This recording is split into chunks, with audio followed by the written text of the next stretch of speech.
Hi, folks. It's day 297 in Ukraine, and I am going to cover the headlines. And as I do, I was thinking about what the theme of today's events are, or how to tie it together.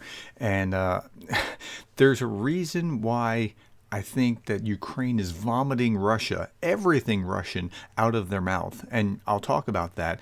And I'll go through the headlines to make the case for it and then build to that point. And I'll just bear with me, okay? So we're going to start with the ISW, the Institute for the Study of Warfare, and I'm going to go down to this one first. Yesterday, I talked about Russian National Security Council Deputy Chairman Dmitry Medvedev made inflammatory, irrelevant comments.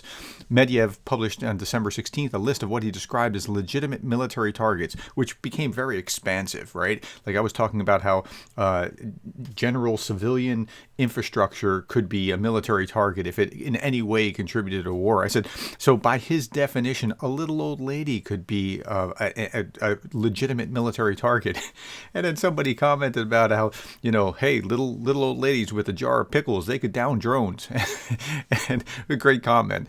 So Medvedev published this list and what he described, and they're saying it included the armed forces of other countries that have officially entered the war in Ukraine. And Medvedev rhetorically questioned whether Western military aid to Ukraine means that NATO members have entered the war against Russia. That's some dangerous stuff to be doing. It's not actually legitimate, but it's dangerous. Okay, I also want to show you this. Russian forces conducted their 9th large-scale missile campaign against critical Ukrainian infrastructure. Now, I was reading the article and it said the 7th, and I said, 7th? I thought they were on the 8th, and this would be the 9th. That's right. ISW is correct. Russian forces are likely intensifying their strikes on Kyiv to stir up societal discontent in the capital, but these missile attacks are unlikely to break Ukrainian will. I think that's right. I think that there's no way that just bombing them with missiles is going to cause them to knuckle under. Russian strikes continue to pose a significant threat to Ukrainian civilians, but are not improving the ability of Russian forces to conduct offensive operations, because your missiles are supposed to be shot at the opposing military, not at the civilians. That's why. You're not degrading the military's forces. Okay, so why are the missiles being fired from where they're being fired? The British military intelligence update said in recent days there's been an uptick in Russian campaign of long-range strikes against Ukraine's critical national infrastructure. The waves of strikes have largely consisted of air and maritime launched cruise missiles, but have almost certainly also included in Ukrainian uncrewed aerial vehicles being launched from Russia's Krasnodar region, not from Crimea, where it used to be from. The change of launch site is likely due to Russia's concerns about the vulnerability of Crimea, not just giving them a reason to attack Crimea, but because they're now somewhat within range. The Ukrainians have proven that ability, so the Russians have to change what they're doing. They have to move their planes out of 1,000 kilometer radius of the Ukrainian border, and that's a big change. Okay. Ukraine warns of long outages after a wave of Russian strikes hits the power grid. That looks absolutely miserable in the darkness, in the cold. And this was published at just after midnight, where it said Ukraine was working to restore electricity to hospitals, heating systems, other critical infrastructure. Volley of missiles unleashed on Friday, pitched into multiple cities. And then by this morning at 5:50 a.m., you see that December 17th, it says water supply and metro services have been restored in Kyiv, but officials continue to work on returning heat. And yeah, so it's bad, but they work at it so quickly to get this done so that it's less miserable. Nevertheless, Zelensky admitted in a call to Biden, the head of state, informed about the consequences of Russian missile terror, as a result of which 50% of Ukrainian energy infrastructure was destroyed. I mean, cumulatively, not just because of this last missile strike, but it's been taking its toll over time. So the U.S. is in their corner. The Brits are in their corner. Germany said that our message is clear. We will support Ukraine for as long as necessary with all our might. And then at the very end, this general said, from my point of view, Russia has been defeated. Russia has been defeated strategically. Russia has been defeated operationally. And Russia has been defeated morally. The ground forces of Russia have significantly reduced their potential. Okay. At the same time, the Brits, Prime Minister Rishi Sunak instructed to assess the course of Russian-Ukrainian war and the role that the British military assistance has played in it. The British have been absolutely awesome. Between America, the British, and the Baltic states and Poland, I mean, this there's a trifecta. That does not mean that the Netherlands or France or Germany isn't doing their part, but I mean, you leading forces, pound for pound, the Baltic states, most stuff, the United States, most actual military training, like they're training 10,000 Ukrainians a month in Britain, and that's the Brits. Okay, this is about looking what we've put in and what we've got out. And he said that this does not mean that we're going to make a decision like against it afterwards. Support for Ukraine is unwavering. Okay, Hungary even stands somewhat in their corner, which is odd because Hungary has been kind of Putin's friend. The process of Ukraine's integration into the European Union, Hungary supports. Now, they support it in a weird way. The Hungarian position is based on the idea of connectivity, the advisor said, speaking about the approach of Budapest toward Russia. But at least he's consistent. Connectivity with Russia, connectivity with Ukraine, too. So we should not separate from each other. Member states should put pressure on the Commission to speed up the process of getting Ukraine into the EU. So as much as I would prefer Hungary to take a different approach in regard to Russia, at least they're being consistent and saying, no, we need to get Ukraine into the EU as well. There are new EU sanctions, which I discount. I don't think sanctions are really worth that much. Sure, it cumulatively adds to the pressure. This is the 9th package of anti-Russian sanctions on 144 Russian individuals, including officials and Duma deputies and military officers. But I don't think that'll make that big of a deal. But it's still news. Okay, Bakhmut. So the Russians keep attacking in Bakhmut for some reason that nobody can figure out. I want to show two things. One, this little old lady saying, I wish that I had some canned meat, but there's no meat, she told Radio Free Europe. It's cold. We're looking for a place to fit a stove inside the apartment, but there's no place to put it. We'll still survive the winter. We've been praying a lot. Like, how horrible is this? Like, this is like the reality of how people are affected by this.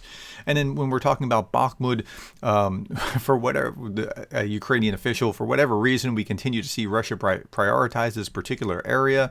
Even Ukrainian commanders say Russia's obsession with Bakhmut after several months of sporadic efforts is head-scratching. Militarily, Bakhmut has no strategic importance. Colonel General Alexander Syrsky, the commander of Ukraine's ground forces, said during a TV appearance, but it has psychological significance. And I've been saying that for weeks. That's the only place where they feel like they're making progress still, and so that's why they keep going at it. Okay. This was really interesting. Russia's ability to mount Kyiv offensive is questioned by analysts. So General, the head of the Ukrainian army said that he expects that they're going to try another attack on Kyiv. The Russians are preparing some 200,000 fresh troops. I have no doubt that they'll have another go at Kyiv, he told The Economist magazine. Moscow's troops, however, are unlikely to be sufficiently trained or equipped to attempt another attempt of storming Kyiv. That doesn't mean they won't do it, but they're not likely to be well equipped or well trained. Such an offensive does not appear very probable to me, but it is not impossible at the same time, said a Russian military analyst. U.S. military expert said it's a rather unlikely scenario. They have sufficient ammunition constraints. Oh, and here's why. They have sufficient ammunition constraints, and the Russian military's performance is now very closely tied to the availability of artillery ammunition fires. Now, they've exhausted so much of their artillery that they can't fight the way that they would normally fight because their artillery is just like they just pound with artillery and then try to take ground, and that's what they know how to fight. So I don't expect much out of that. This article was really interesting, and I'm only going to read one paragraph out of it. It's not Napoleon or the Wehrmacht, it's the Ukrainians. This is on Russia's fate, right? So he says Moscow has abandoned an effort to disguise war as peace and is waging a campaign that is more like terrorism than conventional war in its targeting and tormenting of Ukrainian civilians. But as Russia bombards heating and other infrastructure to freeze out Ukrainians as winter sets in, it's not going to be Napoleon. It's not going to be the Wehrmacht. It's Ukrainians. They're used to harsh winters. General winter was always right, but Ukrainians are used to this. Now, they would prefer to have heat, but it's a really interesting thought. Okay, now I promised in the very beginning, like, here's the main theme of what we're getting to is that the way that the Ukrainians see Russia has shifted radically over time. And so here it said, the first paragraph was worth the article, and then there's some other nuances and insight here that I want to show you. The time has come to ask whether, objectively speaking, Vladimir Putin is an agent of American imperialism. Like, is he working for the Americans? For no American has ever done half as much damage to what Putin calls the Russian world as the Russian leader himself has. That's a really fascinating first thought. Now, the article goes on. Talking to Ukrainians made refugees in their own country by Putin's war, they say things like, I was a Russian speaker until February 24th, said Adeline, right? Like these people, like, remember, even Zelensky grew up speaking Russian. And that was a normal thing to speak Russian and Ukrainian and to primarily speak one or the other. And it didn't really matter to most people. Wherever I turned, in every conversation, there was a total rejection, not just of the Russian dictator, not merely of the Russian Federation as a state, but of everything and almost everyone Russian. Polling in the Kyiv International Institute of Sociology showed that some 80% of Ukrainians had a positive attitude toward Russia in 2013. By May of 2022, the figure was just 2%. A university lecturer told me that his students now write the word Russia with a small initial letter. I didn't correct them, he said. So that is what's changed. I mean, if Putin was trying to, hey, we're all brothers, and he's trying to bring them back into the fold, he has miserably failed at that effort. And it's a really interesting article, and I would highly recommend that you go back and read it if you're so interested. In Ukraine, I saw the greatest threat to a Russian world isn't the West, it's Putin. Fascinating article. Okay, but now it's time for some fun with Russian state media. Here's the first article, Ukrainian military flee at the sight of Russian Terminators. Okay, again, this is in Pravda, so they're speaking to that audience. They don't really say much more than that. Apparently, the crew commander said that the Ukrainian military fled, and then they talk about the tank a little bit. What they didn't talk about in this article was that the Ukrainian military that fled probably went to go back and get a javelin to shoot at it, but okay, whatever. Next article. Russia destroys 50% of Ukraine's infrastructures, as Zelensky admits. True article. Zelensky did admit that. They even put the link to the president's website, and that's what I was showing you at the very beginning. It's true. That's exactly right. But that is not going to cause what you think it's going to cause. It's actually causing the stiff opposition to you that you're now experiencing. Okay, finally, here's another one. This is kind of perennial favorite. Putin enemy won't intercept hundreds of Russian nuclear missiles. Except there was this fascinating little bit in here that I have to highlight. Okay, so they're used to saber rattling, but look at this.